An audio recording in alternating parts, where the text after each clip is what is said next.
I've been reviewing NetCredit loans for a while now, and in this video, I'm giving you my honest and unbiased take on whether it's a reliable borrowing option in 2025.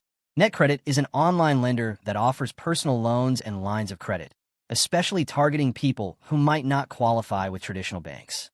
One of its biggest advantages is accessibility.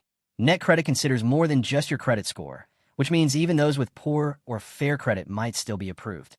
The application process is fully online, and if you're approved, funds can be deposited as soon as the next business day. They also allow you to customize your payment schedule, which adds some flexibility that many lenders don't offer. That said, the main drawback is the cost.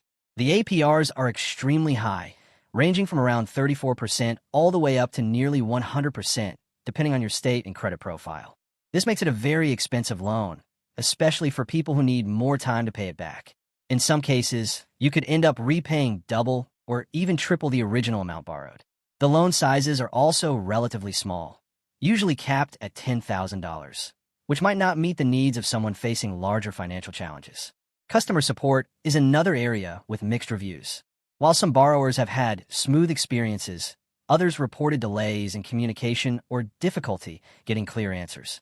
So in summary, NetCredit might be a useful emergency option for borrowers with limited alternatives, especially if you need fast approval and funding. But because of the high interest rates, it's not ideal for long-term borrowing or large expenses. Always compare it with credit unions or lower-cost lenders before deciding. If this review helped you, support the channel with a super thanks, and don't forget to subscribe for more honest reviews. See you in the next one.